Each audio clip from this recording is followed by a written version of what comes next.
The seasons had turned. As the cold north wind blew, the last of the auburn leaves fell from the tree to the ground.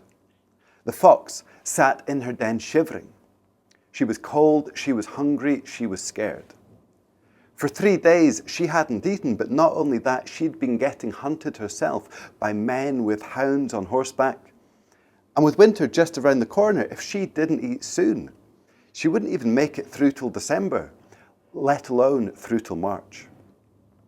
So she sat in her den, wondering what she could do, chewing her paw, flicking her bushy tail, when eventually an idea came to her. It was by no means safe, but what choice did she have? And so she crept to the mouth of the den and sniffed the cool evening air. As far as she could tell, it was clear. And so she crept from the mouth of her den to the shade of a tree, tree to bush to tree to bush, out to the edge of the forest and stared out.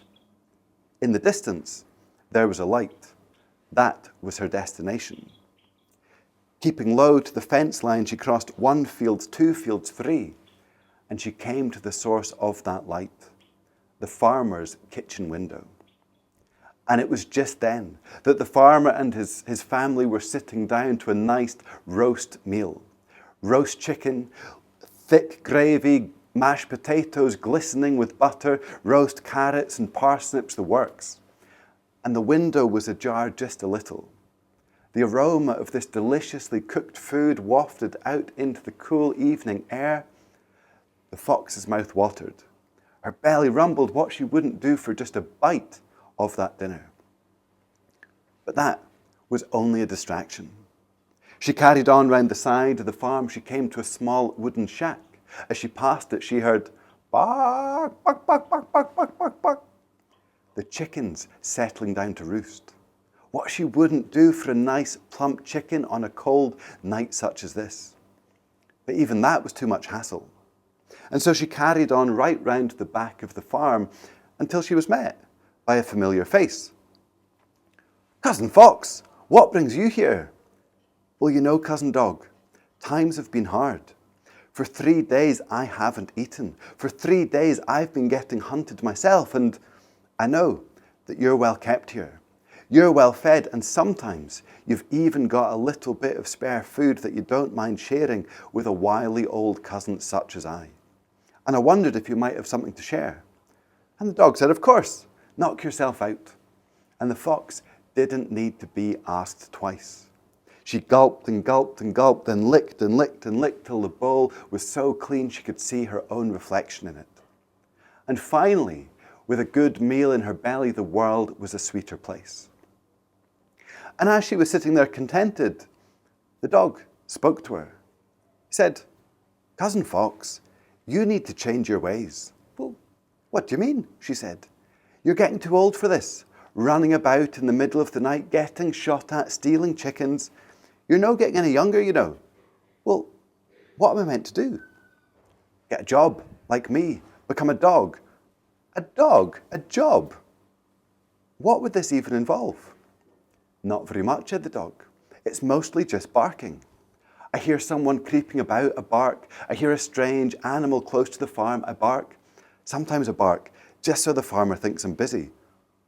"Is that it?" said the fox. "That's easy, I can bark. As long as you're good at barking and good with the kids, you could be a dog like me." "And what would I get for all this barking?" asked the fox. "It's great," said the dog. "See that kennel? See the cozy blankets inside? You get a nice place to sleep. I get 2 meals a day, a bone to chew on. See this collar? It's got my name on it and everything." And the fox thought about this. She went into the dog's kennel, tested the comfort of his blanket. She still had the taste of his food lingering on her tongue. Thought about how much more handsome she would look with a collar like that. And as she surveyed this scene and her eye moved from the bowl to the kennel to the collar, she noticed something. And she said, "Cousin Dog, what is that attached to your collar?" That's my chain," said the dog. "Your chain? Are you telling me you're some kind of slave?" "I'm certainly not a slave," said the dog. "I'm well treated, I'm well fed, I get walked twice a day. This life suits me fine." And the fox thought about this for a while. She stared up at the moon in the sky, and eventually she spoke to the dog and said, "Cousin Dog, I like the comfort of your bed. I like the look of your collar. I enjoyed the taste of your food, but the thing I love most is my freedom. So I know that the life of a dog is not for me. And I thank you for your kindness this evening, cousin, but I will be on my way." And with a flick of her bushy tail, she disappeared into the night. And that was the last that Cousin Dog saw of Cousin Fox. But sometimes, when the moon was full and high in the sky, and he could hear that yipping and howling in the distance, he'd wonder what that wily old cousin of his might be up to.